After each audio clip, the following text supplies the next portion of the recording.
Saya bagikan sebuah kisah yang pernah melegenda di negeri ini, sebuah kisah di mana kita masih kanak-kanak atau mungkin masih remaja pada era zamannya. Tahun 80 drama ini sangatlah dikenal di seluruh pelosok negeri ini. Kini telah menjadi sebuah kenang-kenangan di masa lalu. Saya mencoba untuk sedikit menyempatkan waktu untuk bernostalgia mengenang betapa kita masih lugu-lugu dalam menerima segala apa yang kita dengar. Dari rekan saya Mas Suyuto B.H. Madi, terima kasih yang telah membuat saya terhanyut ke masa itu. Nah, sekarang saya coba bagikan ke semua rekan-rekan Kompasiana. Selamat mengenang masa lalu. Saur Sepuh 4 Titisan Darah, Biru Saur Sepuh sebuah sandiwara, radio dengan latar belakang Majapahit, dan kerajaan Madangkara dengan rajanya Brahma Kumbara. Serial ini mampu menghipnotis jutaan pendengarnya di seluruh pelosok Nusantara. Hampir di tiap-tiap jam tertentu masyarakat dengan seksama mendengarkan serial ini. Maklum waktu itu radio adalah satu-satunya media hiburan rakyat yang masih langka. Sehingga untuk mendengarkannya pun bisa secara beramai-ramai ke rumah tetangga yang memiliki radio. Serial Sandiwara Saur Sepuh digawangi oleh Niki Kosasih sebagai pencetus ide dan cerita. PT Kalbe Farma sebagai produsen obat-obatan ternama menjadi mitra utama dari serial ini. Dengan durasi 30 menit dipotong iklan obat-obatan, serial ini mampu menghipnotis para pendengarnya untuk sekedar berhenti beraktivitas. Sekedar pengingat tokoh sentral Saur Sepuh antara lain Brahma Kumbara, Raja Madangkara, pewaris kerajaan Madangkara, seorang kesatria dalam arti sebenarnya Satria Madangkara. Jujur, ulas, asih, tampan, karismatik, gagah, dan berani dengan tunggangannya seekor burung Raja Wali. Brahma juga memiliki kesaktian yang luar biasa. Di antara sekian ilmunya yang paling terkenal adalah ilmu ajian serat jiwa dengan subbagian jurus ampuh lainnya, yaitu ajian tapak sakti, ajian geleng-geleng, dan ajian bayu bajra. Dewi Harnum adalah seorang yang telah memikat hati Brahma Kumbara, tipikal wanita lincah, centil dan supel, tetapi ia mencintai suaminya. Dia juga selalu menjadi pendamping dalam setiap perjalanan Brahma. Ia pula lah yang menjadi saksi pertarungan maha dahsyat antara Brahma dan musuh bebuyutannya Gandika dengan ajian serat jiwa tingkat 10. Pramita seorang janda beranak dua, yaitu Raden Bentar dan Garnis. Sosok wanita yang keibuan ia menaruh hati kepada Brahma Kumbara. Paramita juga berteman baik dengan Harnum. Yang atas kondisi Pramita yang janda, maka ia meminta Pramita juga dijadikan istri Brahma ketika Brahma meminang dirinya sebagai syarat. Raden Bentar putra bungsu dari Pramita, pewaris semua sifat luhur ayah tirinya Brahma Kumbara.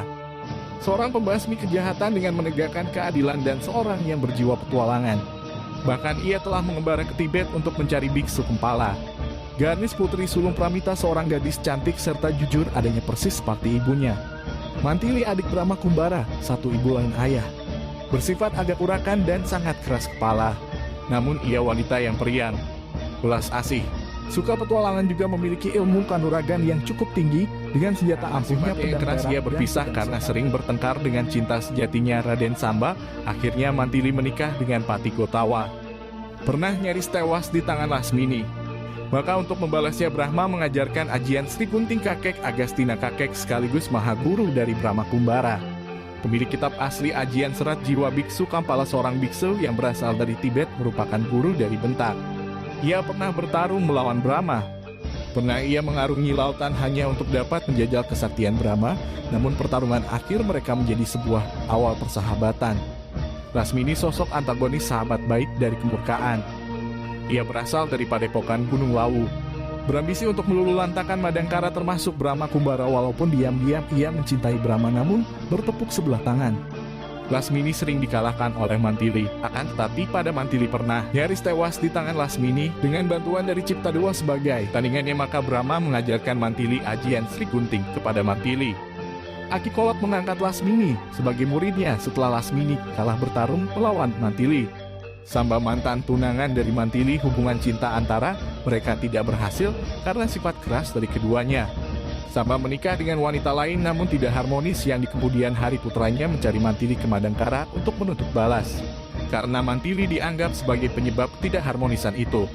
Pati Gotawa sekaligus wakil Brahma Kumbara dalam pemerintahan Madangkara sekaligus suami dari Mantili, seorang kesatria Madangkara. Bongkang abdi dari Mantili yang selalu membantunya saat kesulitan. Sebelumnya Bongkang adalah seorang perampok yang dikalahkan oleh Mantili. Atas belas kasihan Mantili, akhirnya ia menjadi abdi yang baik bagi Mantili. Masih Jala darah putra Sematawayang dari pasangan Kutawantili. Mewarisi sifat jagoan ibunya. Kijara pendekar yang gigih memerangi Madangkara, tapi setelah dikalahkan oleh Brahma mereka bersahabat. Merupakan murid Panembahan Pasopati. Lugina adik seperguruan dari Kijara, keduanya bahu-membahu melawan Brahma. Keduanya pula tewas di tangan biksu Pampala yang pada waktu itu menyeberangi lautan untuk menjajal kesaktian dari Brahma. Panembahan Pasopati seorang pertapa guru dari Kijara dan Lugina yang mengajarkan ilmu ajian Waingin Sungsang. Ilmu ini pernah mengalahkan Brahma sebelum ia membalasnya dengan ajian serat jiwa. Anjani putri tunggal dari Lasmini. Tokoh ini sendiri sebenarnya tidak begitu jahat, namun sifat kebencian dan angkara murka dari ibunya selalu ditanamkan di gadis ini. Keadaan yang membingungkan sebenarnya dalam diri Anjani. Di satu sisi, ia menaruh simpati kepada Bentar, tapi di sisi yang lain, pengaruh ibunya amat besar kepada Anjani. Wanapati merupakan putra mahkota Madangkara yang kelak akan mewarisi tahta. Pada zamannya serial Sandiwara Radio ini sangat dikenal. Siapa sih yang tidak kenal Brahma Kumbara, Mantili atau juga Lasmini? Kehadiran Sandiwara Radio yang hanya bisa dilihat luar biasa bagi para pendengarnya. Brahma Kumbara menurut penilaian penulis sendiri terbayang sebagai sosok yang arif bijaksana, tinggi besar dengan kumis yang tipis namun berotot, mempunyai jiwa penolong. Kemudian Mantili, wanita tangguh yang tegas dan membela kebenaran. Sementara Lasmini sosok perempuan perayu yang mempunyai bibir seksi, tubuh montok dan berisi dengan dada yang menonjol. Daya khayal yang tinggi dengan meniru suara-suara atau gerakan yang mungkin dianggap pas pada masa itu adalah hal yang biasa. Suara ceahat atau juga suara hia hia sambil lari memperagakan naik kuda, atau juga dengan pedang-pedangan memperagakan Mantili berperang dengan Lasmini. Ada juga terimalah ajian serat jiwa. Peragaan kata-kata seperti ini sudah biasa dilakukan oleh anak-anak seusia SD. Ya memang ini hiburan yang sangat murah bagi masyarakat.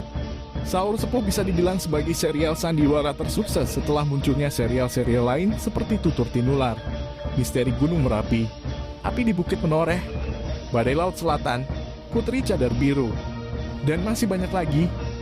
Era kejayaan Sandiwara Radio mampu melambungkan para bintang-bintang dari Sanggar Prativi seperti Ferry Fadly pemeran Brahma Kumbara, yang setelah lihat aslinya sangat jauh dari bayangan kalau itu adalah Brahma Kumbara yang kekar. Sempat kecewa sih karena tokoh yang dikhayalkan tidak sesuai dengan apa yang ada. Ferry Fadly sebagai Brahma Kumbara, Lia Ngawati pemeran Mantili. Kemudian juga ada Yvonne Rose, Petrus Urspon, Iwan Dahlan, Maria Ontoh, Ana Sambayan, dan masih banyak lagi. Sampai saat ini serial Sandiwara Radio Saur Sepuh masih banyak dicari oleh penggemarnya. Sehingga sangat beruntung sekali apabila kita mendapatkan free download Sandiwara Radio Saur Sepuh yang sangat dicari ini.